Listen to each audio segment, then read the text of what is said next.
following program is a production of the Low Country Alliance for Media and Arts.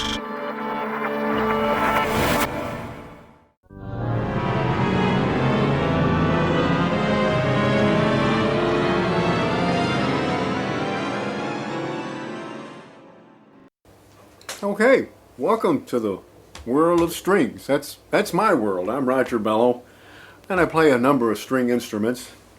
And I'm going to introduce you to, I think, 7 of them today. Usually, of course, I'm in front of a live audience, and I much prefer that, but I'm going to do the best I can. I'm feeling kind of lonely here at the music shop. My imagination takes over sometimes, and I imagine different characters coming in, but we'll get to that. The first instrument I have that has strings on it is the violin. And it's one of the string instruments that is played with a bow. Let me show you my bow. A bow is a wooden stick. It's got to be balanced just right for the right feel. And attached to the wooden stick, I'll take it apart and you can see this, is horsehair. People, when it's put together, they think I have a rubber band or something else, one solid piece, but it's the hair from a horse's tail. Alright, I'm almost ready to play again. I'll tighten up the hair. The screw here moves, this part's called the frog, moves it back and forth. So when I'm ready to play, I want the hair to move away from the stick a little bit. About so. That feels good. I'm not quite ready yet. I have to rub something on the horsehair, because without this I wouldn't get any sound out of the violin. It's rosin, and it's tree sap, pine tar, tree sap. That makes the hair sticky. Some other places you'll see people using rosin or pine tar as a baseball pitcher. He uses it to get a grip on the ball, or the batter uses it. A ballet dancer, stick the toe shoes in there so it grips, gives you a little traction to get the string to vibrate. That's what we want to get the string to do, is vibrate, because that creates sound. We'll get into a little scientific explanation of how it all works. The thin string makes a higher pitch because it's vibrating faster. It's not as heavy, it vibrates faster. The thicker the string, the slower it vibrates, so it makes a lower pitch note. The other thing that makes a difference is the length of the string. A shorter string makes a higher pitch, and a long string makes a low pitch. I'll demonstrate. I'll get on the low string here. I think I'll tighten my hair up just a little bit more. And as I get closer to the bridge, this part here does look like a bridge, I'm shortening the length of the string that's vibrating. So listen here. And if I go the other way, the note gets lower. Depending on the string, I get a different sound. Oh, that's how the whole thing works in theory. If I go higher, closer to the bridge,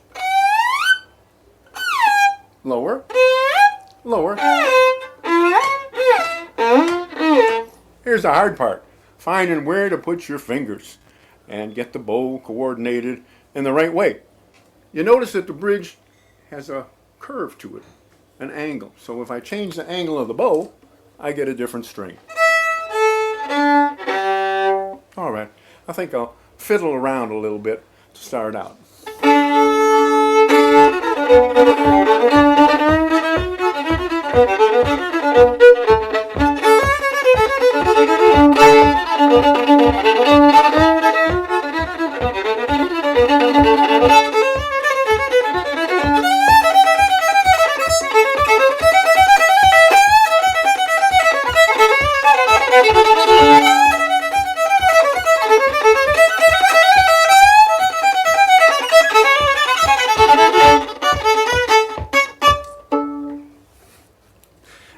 used to a thunderous applause when I get done playing. Oh, be careful with that bow. I had another string instrument back. We'll hear from him in a little bit. All right, so I mentioned fiddle. I'm fiddling around. What's the difference between a fiddle and a violin? Well, nothing really until somebody starts playing it. It's the same instrument. It's got 4 strings, a bridge, and a bow. You're rosin up the bow. If you're playing the violin, this generally speaking, you're playing the notes off of the page. You have to play the notes that the composer, the person that wrote the music, you have to play the same notes that he wrote. But in folk music, you can improvise and change it around a little bit, slur the notes or change the beat. So I'm much more of a fiddler. Never took any real formal lessons on the violin, but I watch a lot of good violinists and learn from fiddlers. So it's kind of the folk way. You hear somebody do it and then you try to do it yourself. All right, now before I finish up with the violin, I want to mention the other close relatives. They're the same shape as the violin, except they're different sizes. The next largest one, you still can play it under your chin, but you've got to hold your arm out about so far. So that one is called the viola. And since the strings are longer, it has a lower sound, a lower range of notes. The next biggest one is the cello. And that one is, I wish I had a cello with me, but I got so many instruments to show you. This one is, you've probably seen it. You play it, the bow goes this way, and the cello is probably up to, about the side of your head. The largest one is the bass fiddle, the string bass, and that one you have to stand up and play, and it's taller than I am. It's over 6 feet. So, and again, you play with the bow going horizontally. All right, so I think that takes care of just a brief explanation of the violin or the fiddle. But as I said, I'm all alone here in the music store, and my imagination just kind of wanders a bit. You know, I get lonesome and I imagine different characters playing different songs. So the style of playing the violin that I especially like is the Gypsy Style. I was on vacation in Budapest, Hungary, and I got to see some gypsy violinists in person. There's a guy that he comes around the shop every once in a while. I'll introduce him. He's going to play a little bit of really romantic, very romantic gypsy music on his violin. He makes the violin cry in a way. His name is Zoltan Cruton. I like to bring him on to entertain you and show you some gypsy violin.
Okay, wow.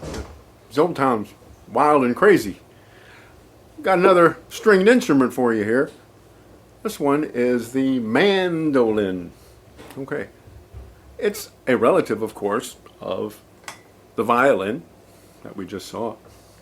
Except it has twice as many strings. That's one big difference.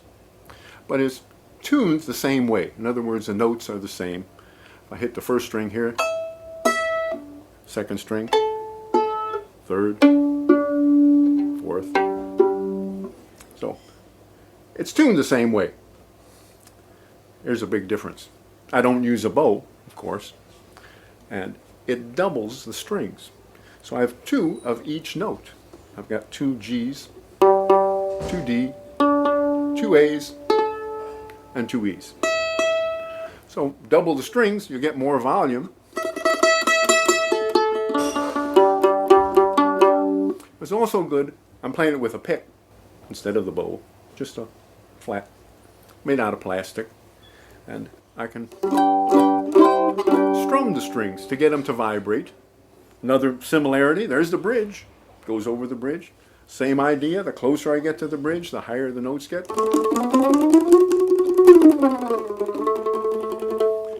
One thing a little bit easier about the mandolin than the violin, it has frets on the fingerboard, the board where I put my fingers. Those are the little metal bars. So they help me find my way. There's position markers there. That's the 5th fret. 1, 2, 3, 4, 5. So I always get the same note if I go to the 5th fret. If you have no frets, you have to use your ear more and find the note, find the pitch, the right distance between your finger and the bridge. All right, so again, as I get closer to the bridge, the notes get higher.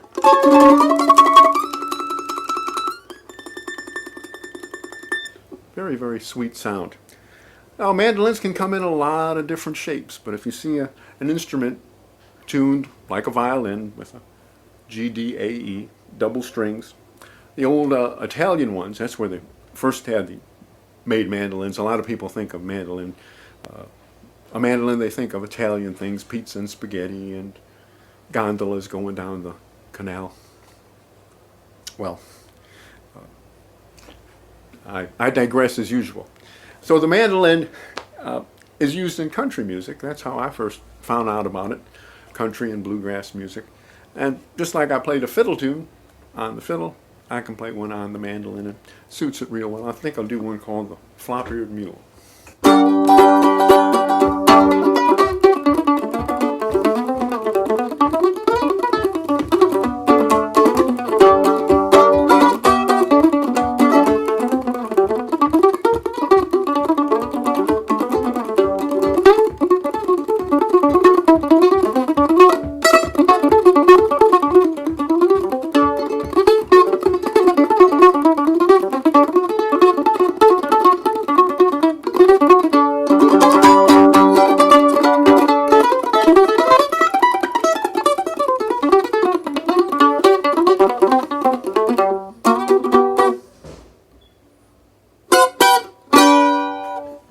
The Flop-Eared Mule. Now, the mandolin really was made popular in American country music, bluegrass music by Bill Monroe. I think I'll try one of his. Usually he's got a whole band playing with him, with a lot of other string instruments, but this one works out good. You kind of get a bluegrass feel to one that he did called Toy Heart.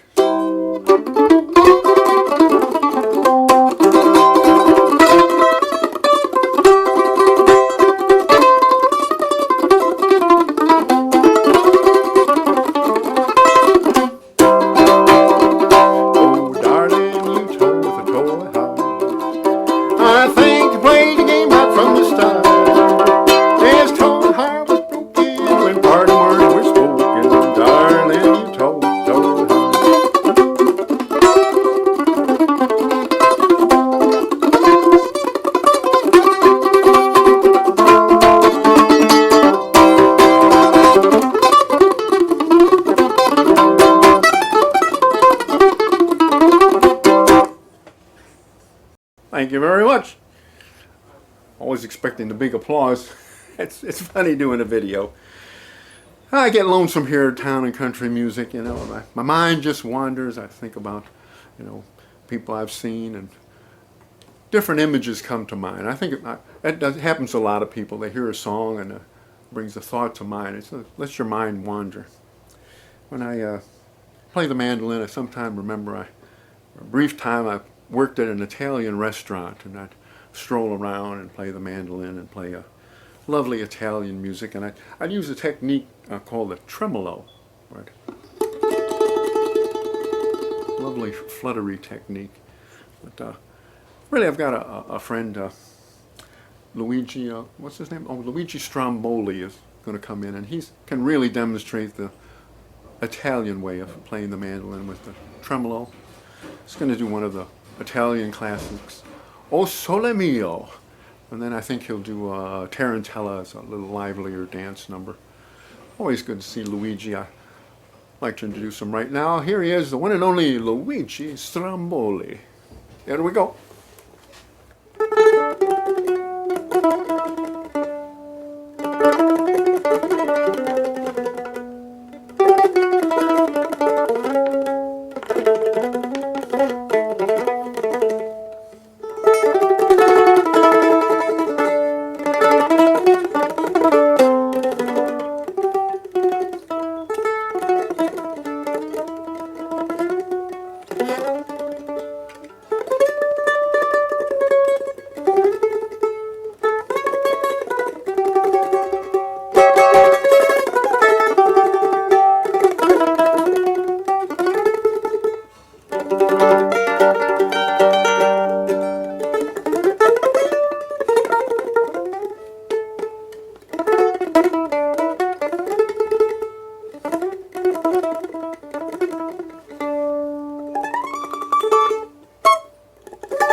right. The next instrument is the ukulele.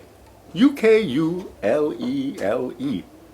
That's a Hawaiian word, and it means jumping flea, because the fingers, so whoever saw somebody playing the ukulele, Hawaiian, looked like the fingers were jumping like fleas on the fingerboard there.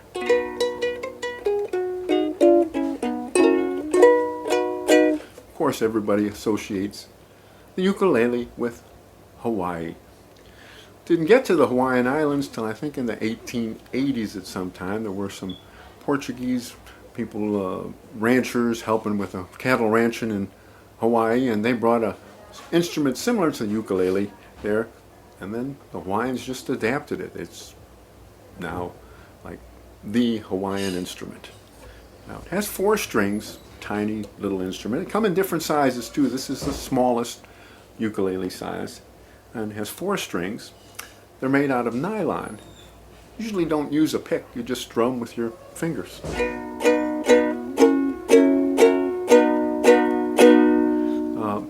We'll have somebody demonstrating some real Hawaiian music in a little bit, Hawaiian style music. But ukulele is very popular again today. It's especially popular back in the 1920s. A lot of sheet music would have the ukulele chords, and it's a fairly easy instrument to start playing. You learn a few chords and you do a whole bunch of songs. I'm going to do something that college students would do back in the 1920s, one called 5'2". You hear the nice sound of the ukulele. You can strum it in different ways with your thumb, or a brush stroke, or you can pick a lot of varieties you get out of this very sweet sounding 4-string ukulele. 5'2", eyes are blue. Oh, what those 5 feet can do. Has anybody seen my gal? Turned up nose, turned down hose. She's a flapper, one of those. Has anybody seen my gal? Now if you run into a 5'2", all covered with fur, a diamond rings, all them things, bet your life it isn't her. Oh, could she coo, could she coo, could she coo, she coo, she coo. Has anybody seen my gal?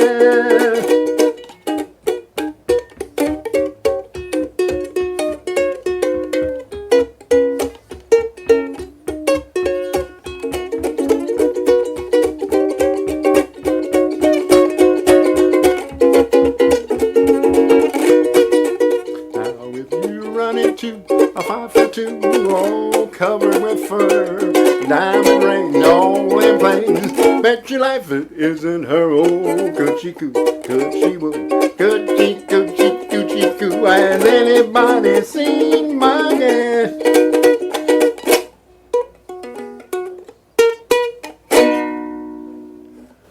A lot of fun, the ukulele. Easy to carry around, and it's pretty easy to play. It's a nice instrument, string instrument to begin playing when you're young and you don't want to carry around anything too big. Nice and light, and they're inexpensive.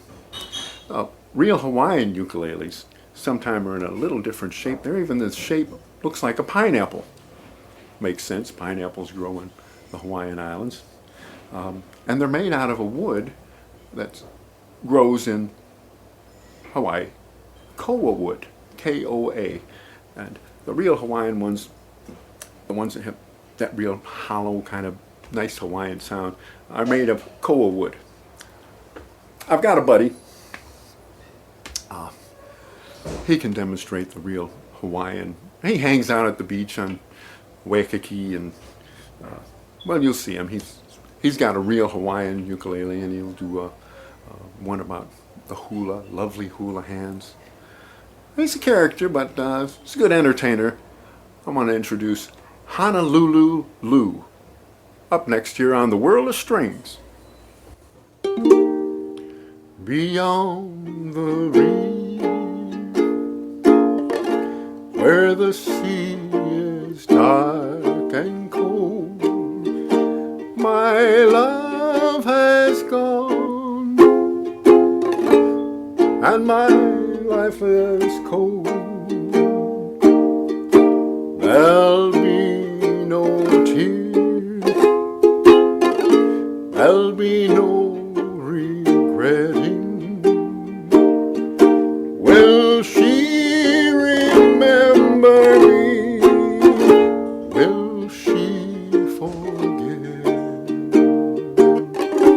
I'll send 1,000 flowers where the trade winds blow. I'll send my lonely heart, for I love her so. Someday I know she'll come back again to me.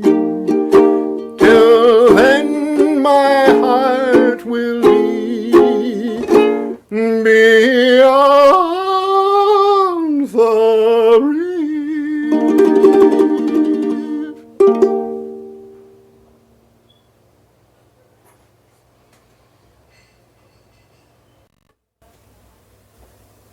Well, howdy.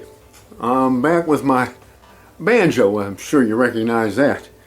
You can even tell when the banjo's coming in the room in the case because of the shape of the body. The banjo's body is just like a drum. It's a round shape and originally had a skin, calf skin they would use on drums, but now they use plastic for the head part. So that's stretched around the outside rim, and on this factory-made banjo you have these brackets around the side just like a drum, and you've got a key that you can tighten it all around the circumference and make that skin, the head, really tight, and that will really vibrate. That's what makes the modern factory-made banjo the loudest of the string instruments besides the electric guitar. Once again, we got the bridge, and on this one I've got frets on the neck. Well, this is a factory-made banjo, as I've said. The history of the banjo is originally was made in West Africa, but they were not made in factories. They were just homemade folk instruments. I don't have an African banjo, but I do have a homemade folk style banjo that was made here in the United States, somewhere right around Charleston. How did the banjo get from West Africa to here in the South and into American folk music? Well, the slaves that were captured and transported, chained in the boats, they certainly weren't bringing banjos with them. When they arrived at the plantation, they found all the things they need to make a homemade banjo: skin and the outside rim out of wood. Sometimes use a gourd, an actual gourd, stretch the skin over that. Anything you could make a drum body. And then the neck, and strings. Strings would be made out of intestines, gut strings. Some people still use strings made out of sheep intestines on the violin. Today we're using pretty much nylon and steel wound strings for our stringed instruments. All right, here's a homemade banjo that a friend found, I guess about 40 years ago. It was in an attic of a house, an old abandoned house on Spring Street. Let me show it to you.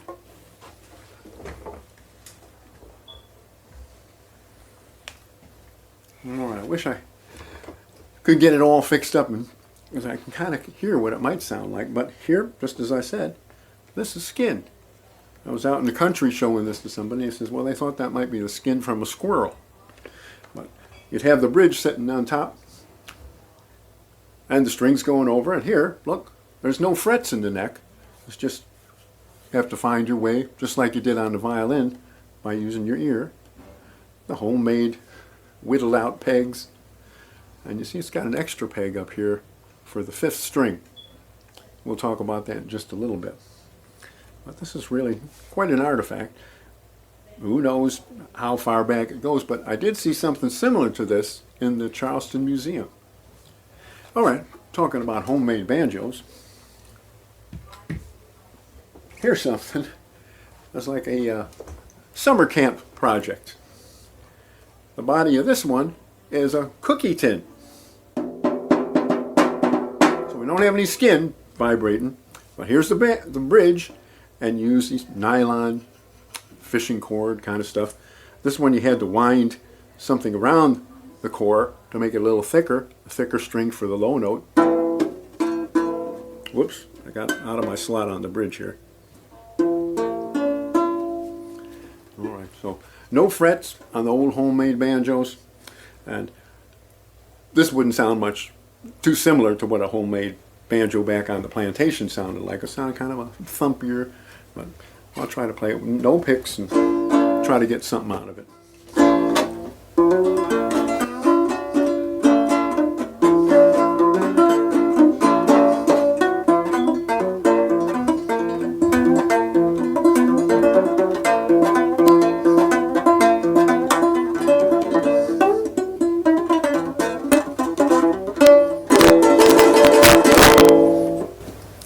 For a homemade project, you might try and whittle one out for yourself. Make your own homemade banjo.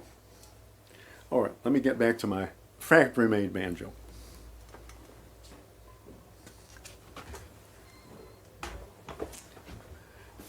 Some of the first companies to make banjos here in the United States were drum companies. It makes sense. They already had the body. And they make the neck and put the frets in the neck. So they get that skin really, really tight. And you're using metal strings. And boy, the banjo can really get loud. I always feel funny playing the banjo in the library. It doesn't seem to be right. So here I'm alone and I can make as much sound as I want to. I'm going to have to step back a little bit from the microphone here.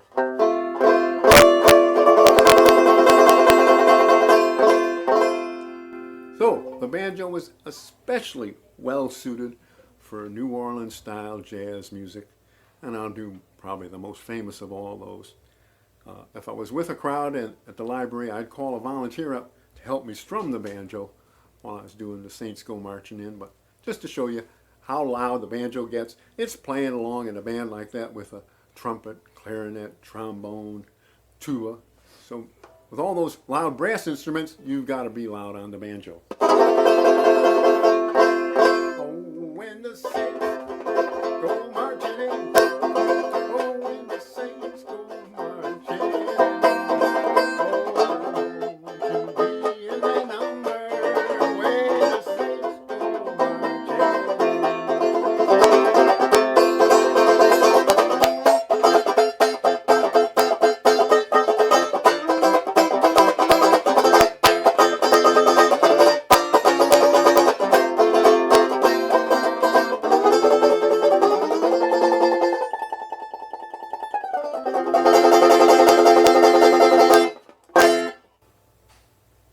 I hear you for a long way with that. All right, so that's the banjo, originally from West Africa, really found its way into American music. But instead of playing it with just a one single pick or strumming it, there's a claw hammer style, which I don't do very well. You can play it with finger picks. I got a guy coming. This guy can really do some picking. He uses these extra pegs, the Scruggs pegs, invented by Earl Scruggs, that you can twist and tune the banjo while you're picking on the banjo at the same time. Instead of explaining it so much, I'll just let my buddy, his name is Speedy Pickens, let him come on in and do a little picking for you. Here he comes.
I know you enjoyed that picking from Speedy Pickens, using those Scruggs pegs.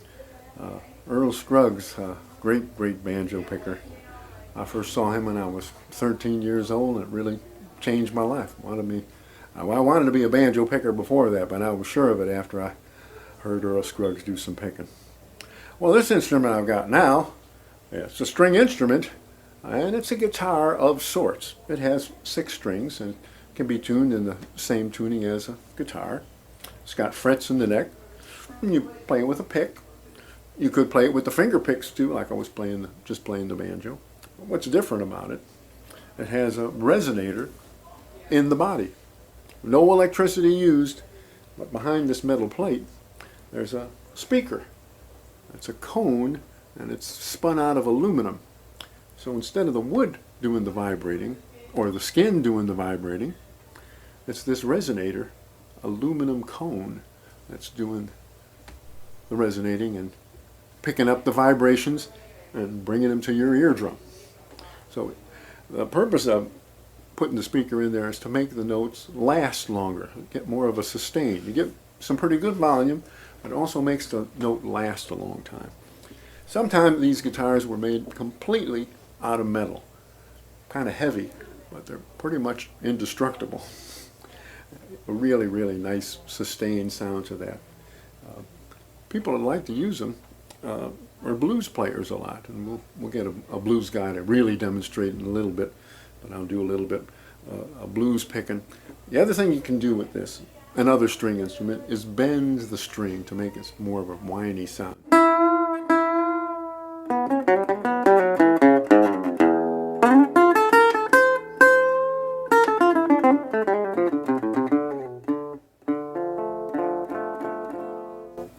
I haven't told you what it's called yet.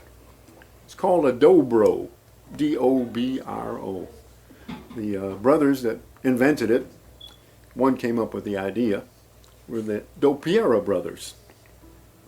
And they just took the D-O from their last name and the B-R-O from the brothers, came up with Dobro.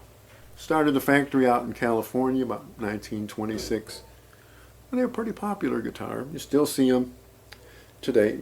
One other thing before I start playing it, I've got this slide, and you can put it on your pinky and slide it over the string for a whiny sound too, or you can play it flat on your lap and slide it over all the strings at the same time.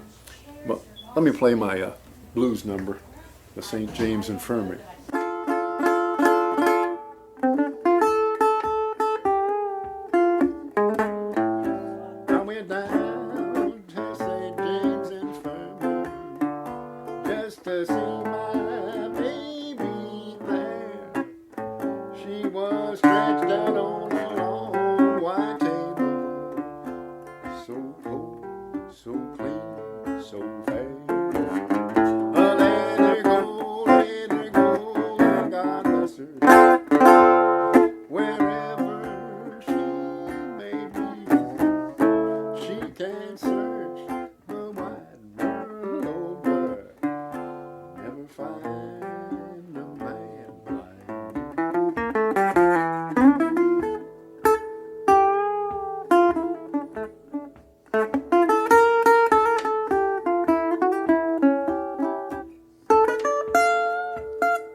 Bluesy sound on the dobro, bending the strings.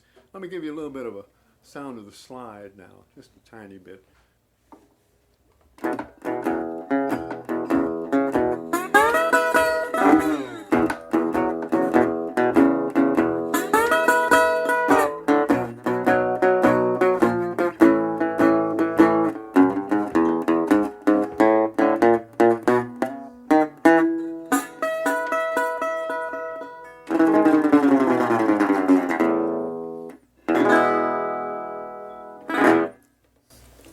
Dobro, great invention. I've got a guy he's a pretty sharp dresser and a blues man, a jazzy kind of guy, character. He's a little bit full of himself in a way, but I enjoy having him around. Especially good on the dobro. He's going to do a number called the Midnight Special. It's a number done by Leadbelly. He was in the penitentiary, and he'd hear this train go by, the Midnight Special. And well, I'll let Freddie Slick tell you the rest about the story of the Midnight Special. I think I stuck my arm in that video.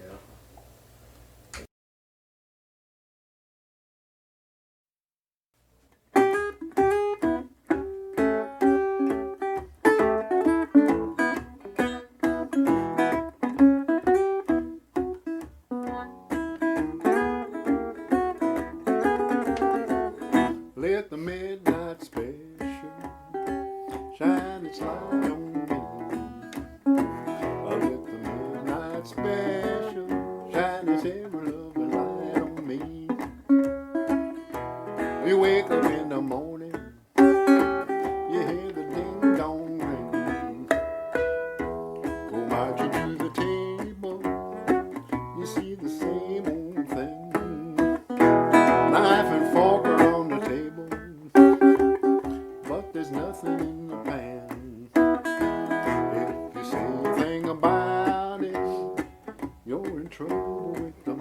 let the midnight special shine a light on.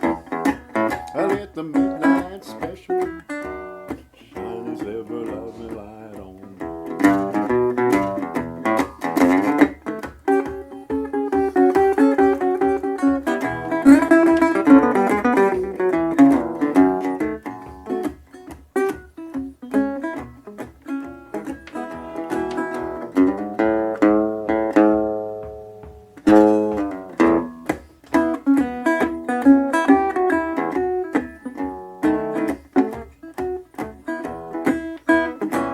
If you ever go to Houston, well, you better walk right. Well, you better not stumble, and you better not fight, for the sheriff will arrest you, and you know he'll take you down.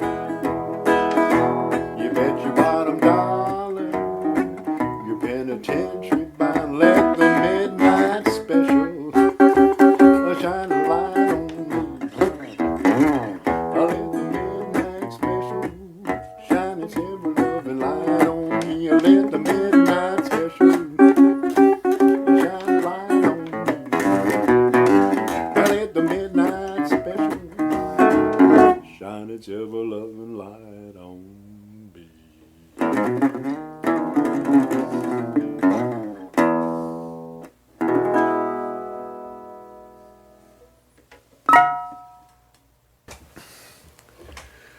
Okay, that's the last instrument I'm going to show you. There's so many string instruments all over the world, but the most popular is the old acoustic flat top guitar. The top of it is flat. There are other guitars that have an arch, like a violin has an arch top, and I like those too, but for sitting and picking and strumming a few chords, it's hard to beat the old flat top guitar. Come in a lot of different sizes. Guitars used to be smaller. It wasn't until the 1930s that they started making the big dreadnought and the jumbo size guitars. Guitar was a smaller instrument. Of course, was used gut strings, the classical guitar, but that's the old flat top steel string guitar. Great for singing old folk songs, country songs. Have somebody up in just a little bit to do your country song, but this is one that Leadbelly, who did the Midnight Special, he sang this one too. Usually if I was with you, we'd have a sing-along, but if you feel like singing, I'll feel you in spirit. Irene, good night. Irene, good night. Good night, Irene. Good night, Irene. I'll see you in my dreams. Sometimes I live in the country. Sometimes I live in town. Sometimes I'll take a notion to jump in the river and drown. Here comes Irene. Irene, good night. Irene, good night. Good night, Irene. Good night, Irene. I'll see you in my dreams. Sing with me, come on. Irene, good night.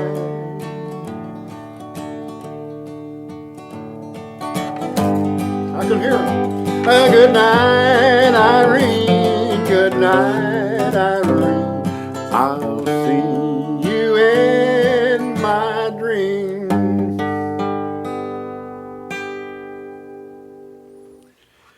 Okay, cowboys use guitars, of course, and all the old country western guys would always be a guitar picker. Some more fancy picker, and some just strum a few chords, accompany themselves. One of the greats was Hank Williams. About 70 years ago, he was a #1 country artist, and he sure has stood the test of time. People are still singing Hank Williams numbers. Had a great beat to his music. and he played an old flat top guitar. We got a kind of a contemporary of Hank Williams in that style. He dresses up in the fancy country western suits and stuff. He's quite talented guy, and he's going to close out the program. I'd like to thank everybody that came and participated in the World of Strings. I hope you enjoyed it. I know I had a good time. It's a little different doing a video from a live performance, which I certainly prefer, but I feel like I'm communicating with you in some way, and I appreciate your attention. All right, so our final artist is Ernest Tubblewater, coming up next on World of Strings.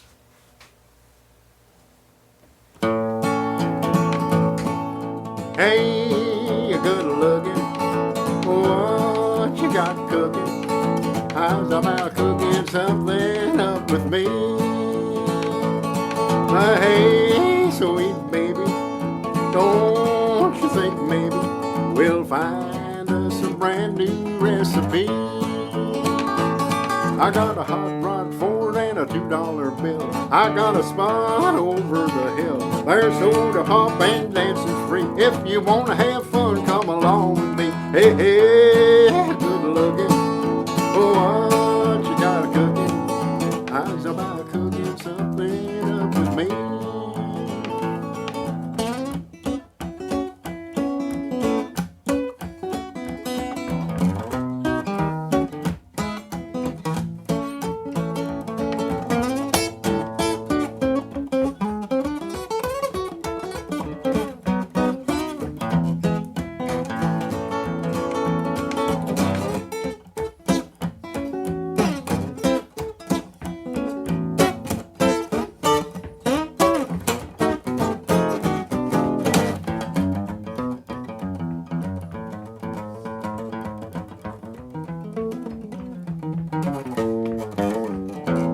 I'm free and ready, so we can't go steady. How's about saving all your time for me? I'm gonna throw my date book over the fence. I'll buy me one for 5 or 10 cents. I'll keep it till it's covered with age. I'm writing your name on every page. Hey, good looking, what you got a cooking? How's about cooking something up? How's about a cooking something up? How's about a cooking something up with me?